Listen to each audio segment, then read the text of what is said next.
नमस्कार, मैं डॉक्टर किरण प्रकाश झरकर आज फिर से एक बार बापू से बात करने आया हूँ कर्ण के ऊपर। बापू जी, बातचीत में ये आज हम चौथा भाग ले रहे हैं।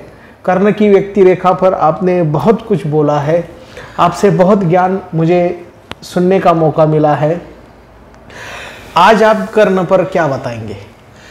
बहुत कुछ तो नहीं जानता मैं किरण, और बहुत विस्तार से कहूँगा भी नहीं, चाह कर भी। मुझे याद है पिछले एपिसोड में द्रौपदी के वस्त्र हरण के प्रसंग तक हम आए थे, और विकर्ण ने जब विरोध किया तो अंगराज कर्ण ने विकर्ण को भी लताड़ा है अपने शब्दों से, और अपना गुस्सा जो अपमानित हुआ था क्षत्राणी से कि उसकी आबरू पर धावा बोलने के बाद भी एक सूत पुत्र से आबरू की रक्षण करने की याचना करते हुए भी एक क्षत्राणी को शर्म महसूस होती है, ये आघात कर्ण को लगा।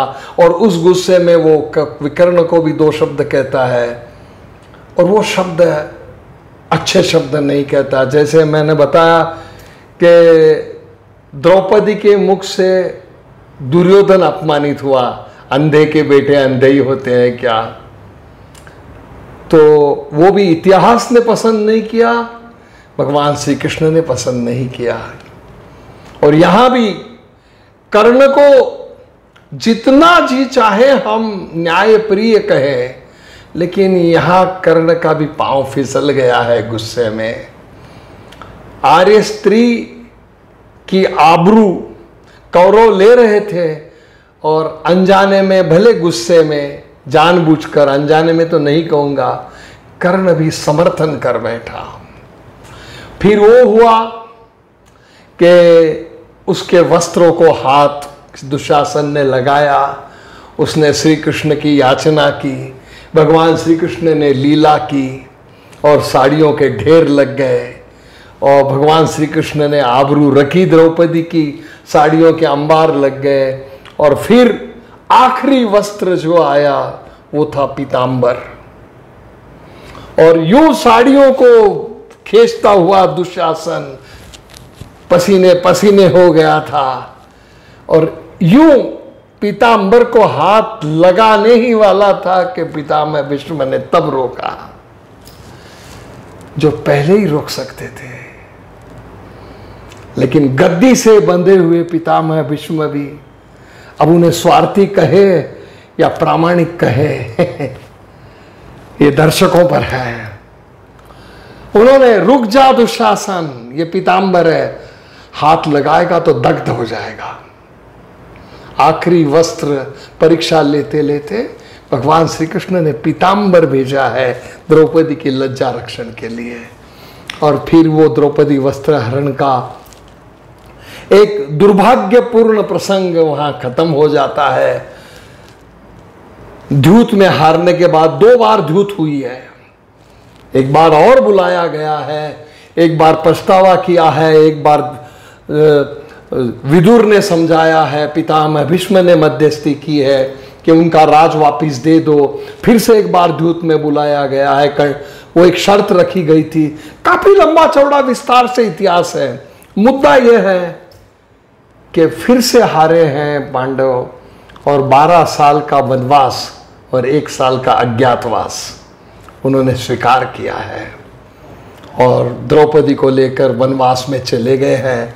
वनवास में काफी ठोकरें खाई हैं, वनवास में रहते हुए ही उन्होंने जरासंध को खत्म किया है, बकासुर को खत्म किया है, काफी कुछ हुआ है। वनवास 12 साल का खत्म हुआ, 1 साल का अज्ञातवास जब शुरू होता है, उसके पहले से शकुनी के दिमाग से चलने वाले दुर्योधन के दिमाग में कीड़े चलने लगते हैं, क्योंकि शर्त यह रहती है कि अज्ञातवास में अगर पकड़ लिए गए और पहचान लिए गए तो फिर से 12 साल वनवास को जाना है। तो उनको पहचानने के लिए, उनको ढूंढने के लिए जंग पछाड़ते हैं कौरवों की सेना, लेकिन भगवान श्री कृष्ण का उनको संरक्षण मिलता है और भगवान श्री कृष्ण की बुद्धि चातुर्य से पांडव छिपे रह जाते हैं। लेकिन अज्ञातवास में एक प्रसंग ऐसा आता है कि वहाँ पर उनको अनीति के खिलाफ लड़ना पड़ता है। वो भी प्रसंग विस्तार से कहूँगा तो बहुत लंबा चौड़ा होता जाएगा, क्योंकि उसमें कर्ण की भूमिका कोई खास नहीं है और मेरा फोकस सारा कर्ण पर है। इस तरह 12 साल वनवास के खत्म होने को आते हैं, 1 साल अज्ञातवास का भी खत्म होने को आता है, हो जाता है। उस पर भी बहस होती है मिति के अनुसार कि खत्म होने से पहले प्रकट हुए, खत्म होने के बाद हुए। भगवान श्री कृष्ण कई दूतों के साथ सुझाव भेजते हैं कि पांडवों को उनका राज दे दो, लौटा दो। सारी शर्तों के मुताबिक उनका सारा व्यवहार पूरा हो चुका है। दुर्योधन कहता है नहीं दूंगा। और इस दौरान भगवान श्री कृष्ण जब कहते हैं कि अब आखिरी एक मौका है कि मैं दूत बनकर समझाने के लिए जाऊंगा, जिसको श्री कृष्ण की शिष्टाई कहते हैं। भगवान श्री कृष्ण शिष्टाई के लिए एक दूत बनकर, शांति दूत बनकर समझाने के लिए आते हैं। भगवान श्री कृष्ण आने वाले हैं तो हस्तिनापुर में उनका बहुत बड़ा स्वागत होता है। सात्यकी होते हैं उनके साथ, उनका सारथी भी होता है। भगवान का दरबार में यथोचित स्वागत पितामह भीष्म करते हैं, विदुर करते हैं, अमात्य घोषणा करते हैं कि हमारे ये मेहमान भी है, रिश्तेदार भी है हस्तिनापुर के, और एक प्रस्ताव लेकर आए हैं। सबसे विनती है कि उनके प्रस्ताव को बड़ी शांतिपूर्वक सब सुने समझे। और भगवान श्री कृष्ण उठ के खड़े होते हैं। बहुत लंबा चौड़ा भाषण है भगवान श्री कृष्ण का। सार ये है कि अपनी जिद पर मत अड़ो। तुमने जो जो सजाएं दी, जो जो अनीति से व्यवहार किया, जो जो अधर्म से व्यवहार किया, वो सारा पांडु भुगत चुके हैं, पांडव भुगत चुके हैं, पांडु पुत्र भुगत चुके हैं, राजमाता कुंती भी भुगत चुकी है। सहनशीलता की सीमा खत्म हो गई है। अब उनका राज दे दो। अड़ा होता है दुर्योधन, दुर्योधन को कहते हैं। और आखिर में यहां तक प्रस्ताव रखते हैं भगवान के खांडव वन दिया था तुमने अन्याय से, इंद्रप्रस्थ बसाया वो भी ले लिया, छोड़ो सब। उस इंद्रप्रस्थ के राज में के 5 गांव दे दो 5 भाइयों को। सिर्फ 5 गांव मांगते हैं। कहते हैं भगवान कि मैं समझौता कर लूंगा, नहीं तो युद्ध अटल है, नहीं तो युद्ध अटल है। और दुर्योधन तो मस्ती में रहता है। और दुर्योधन ऐसा धीरे से कर्ण उसके बाजू में बैठा हुआ है। वो श्री कृष्ण को जब भी संबोधित करता है तो एक ग्वाला, गंदे पांवों का ग्वाला। गंदे पांव यानी क्या कि गाय के गोबर से और मूत्र से सने हुए जिसके पांव हैं। और एक जादूगर, एक टोटका जानने वाला,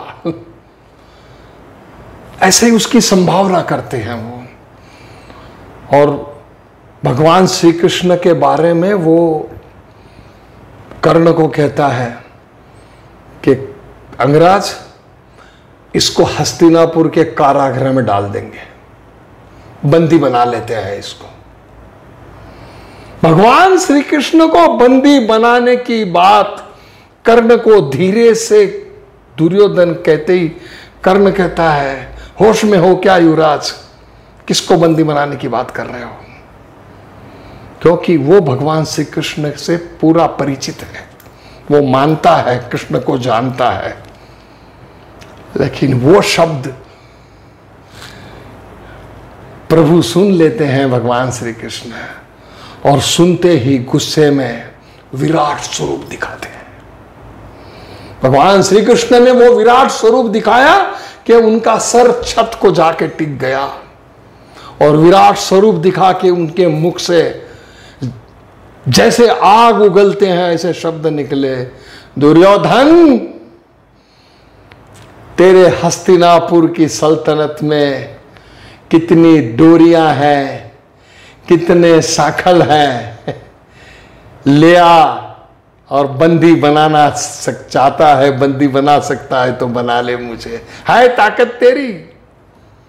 उसका दाह विराट स्वरूप का इतना होता है कि वो दाह के सामने कोई टिक नहीं पाता, दौड़ जाते हैं, और ऋषि मुनि सब प्रणाम दंडवत। दुर्योधन भी मूर्छित हो जाता है। अकेले कर्ण के अभेद्य कवच पर कुछ असर नहीं होता।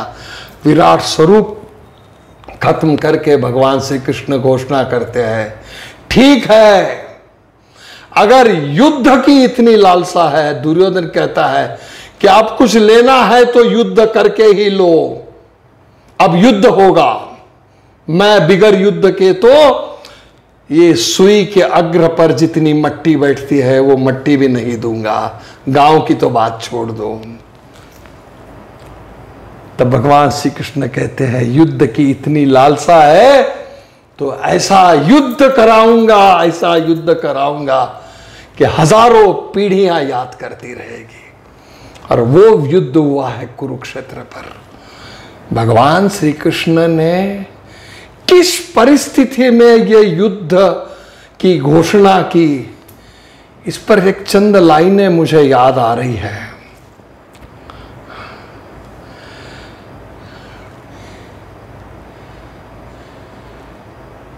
भगवान श्री कृष्ण ने जो सबक दिया, जो सीख दी, वो ये है कि ये सच है कि इरादे हमारे विध्वंसक नहीं है। ये सच है कि इरादे हमारे विध्वंसक नहीं है, और ये भी सच है कि हम युद्ध के प्रशंसक नहीं हैं। वाह! ये भी सच है कि हम युद्ध के प्रशंसक नहीं हैं, मगर मानव जाति के दुश्मनों, ये सुन लो, हम अहिंसक है, नपुंसक नहीं है। वाह बापूजी, क्या बात है! ये नीति है भगवान श्री कृष्ण की।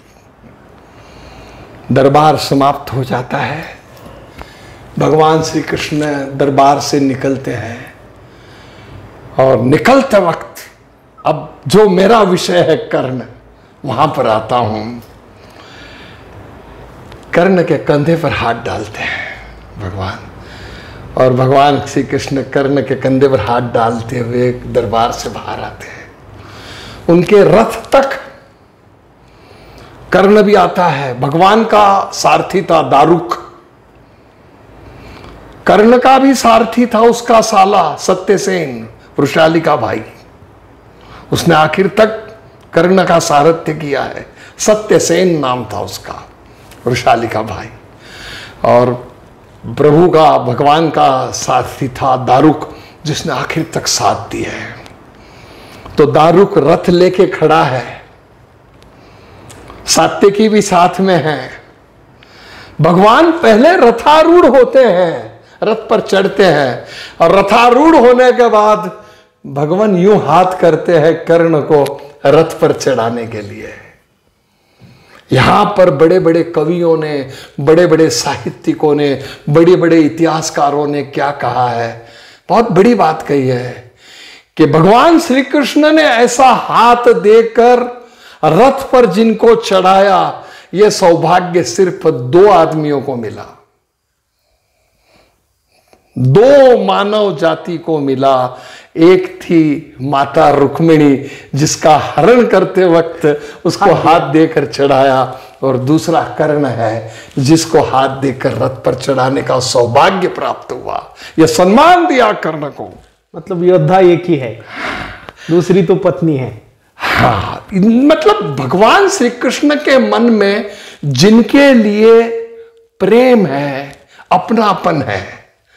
रुक्मिणी तो, माता रुक्मिणी तो उनकी पत्नी है, उसका तो हरण ही करना था, लेकिन उतना ही प्रेम, उतना ही सम्मान इस कुंती पुत्र को दिया, क्योंकि प्रभु जानते थे ये कुंती पुत्र है, प्रभु जानते थे ये सूर्य पुत्र है, प्रभु जानते थे कि मेरी बुआ का बेटा भाई है। हाथ देकर चढ़ाते हैं। भगवान विदुर के घर रुके हुए होते हैं, महल का निमंत्रण होता है उनको, लेकिन कहते हैं कि नहीं, मैं विदुर के घर।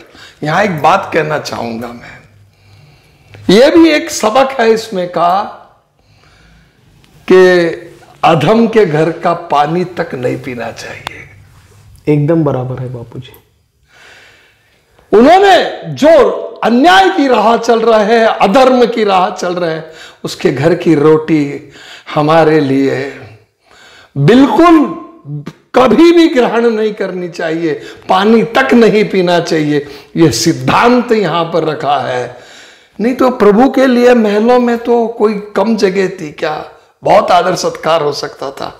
विदुर के घर रुके, वो कवि की लाइन है, साग विदुर घर पान करे। विदुर के घर में भोजन किया है, विदुर के घर रुके हैं, उनको विदुर के घर जाना है, और जाते वक्त कर्ण को रथ में लिया है। विदुर का घर अभी दूर है, तब तक एक घने पेड़ की छांव के नीचे रथ को रोकने का आदेश दिया दारुक को। दारुक ने रथ रोक दिया।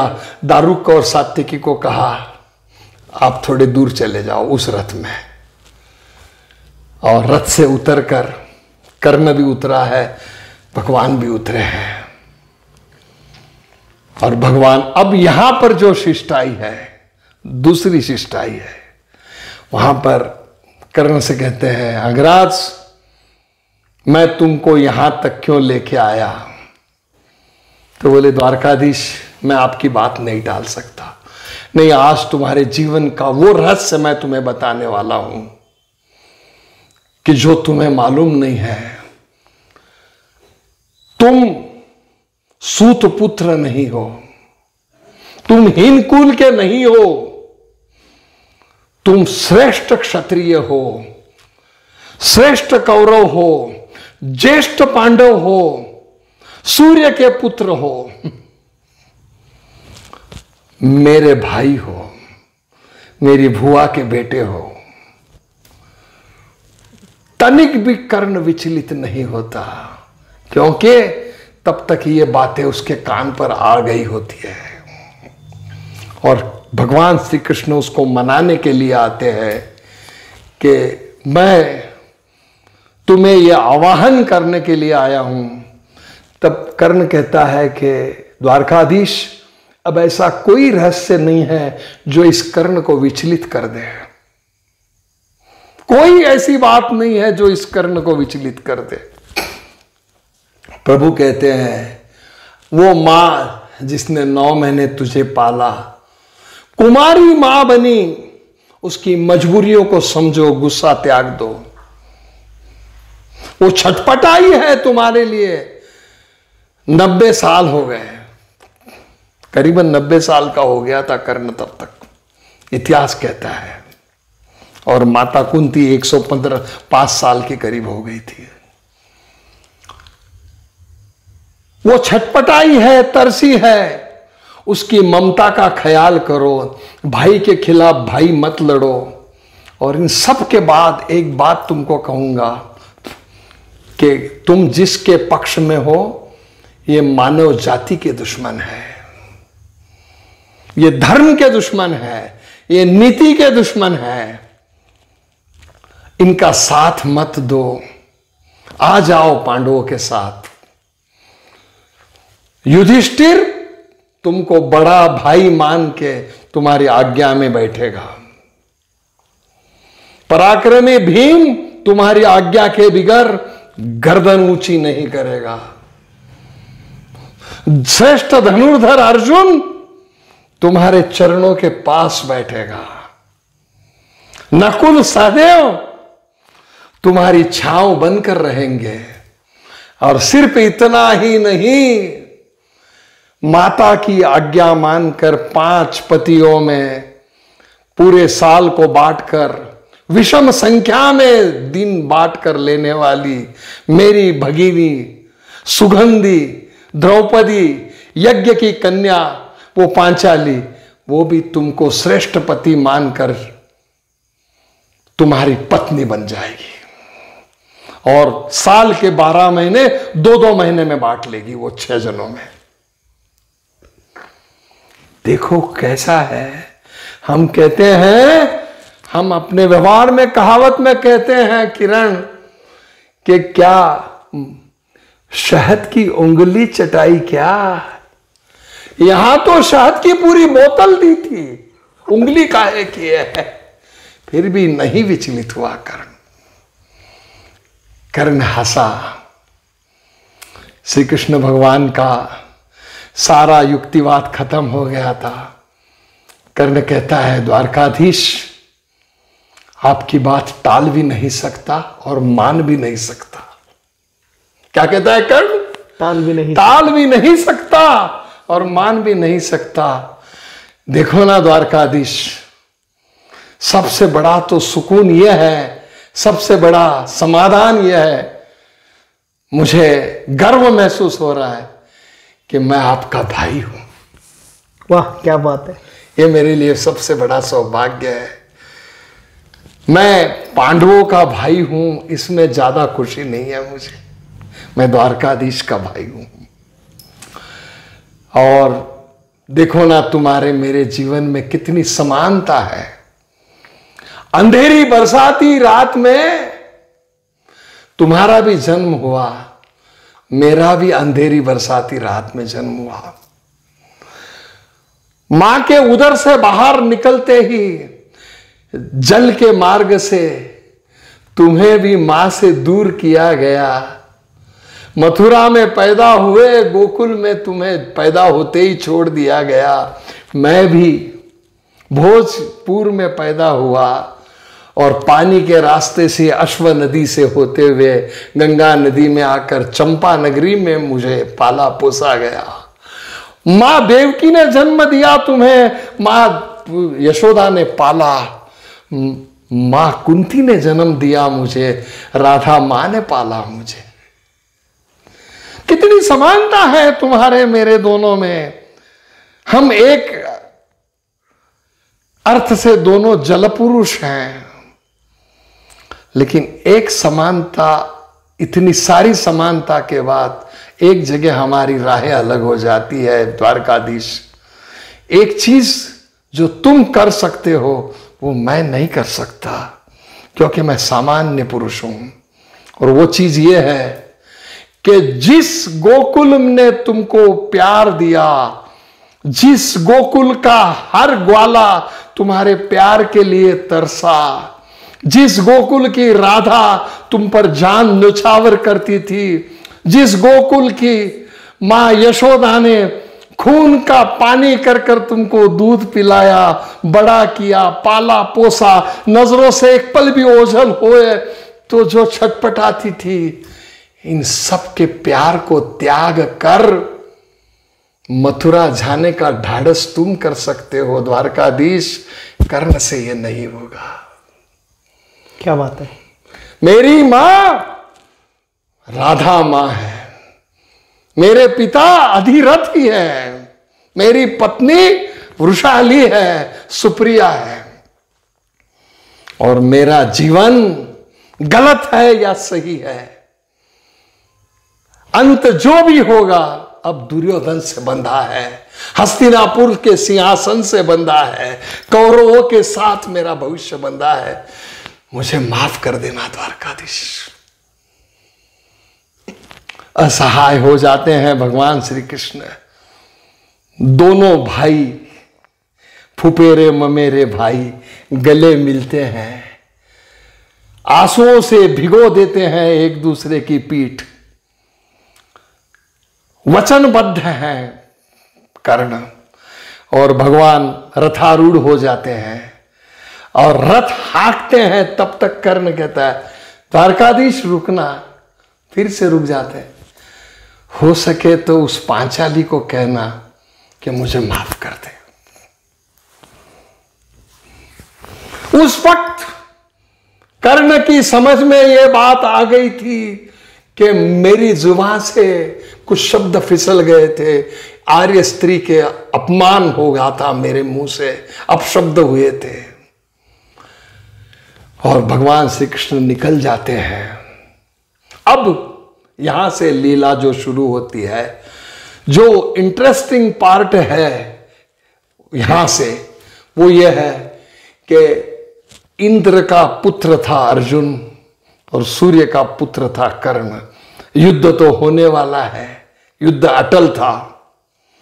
बाकी सारे विस्तार की बातें हैं। भगवान को मनाने के लिए, अपने पक्ष में लेने के लिए दुर्योधन भी आया था, अर्जुन भी आया था, एक सिरहाने बैठा था, एक चरणों के पास बैठा था। ये सारे विस्तार में मैं नहीं जाऊंगा, ये कथा आप सब कुछ जानते हैं। मेरा फोकस कर्ण है, मैं सिर्फ कर्ण पर भाष्य करना चाहता हूं।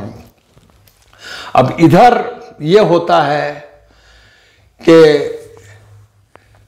इंद्र ने यह प्लान किया कि ब्राह्मण के वेश में जाकर दान मांगना है और कवच कुंडल लेना है कर्ण से। कर्ण की जीवनी यह थी कि हस्तिनापुर में सवेरे पहले 3 प्रहर तक किसी को भी पूछा जाए कि अंगराज से मुलाकात कहां होगी, तो बच्चा बच्चा कहता था गंगा के तट पर। अंधेरे में निकल जाते थे, 3 प्रहर तक रोज गंगा में सूर्य को अर्घ देते, घंटों अर्घ देते खड़े रहते थे।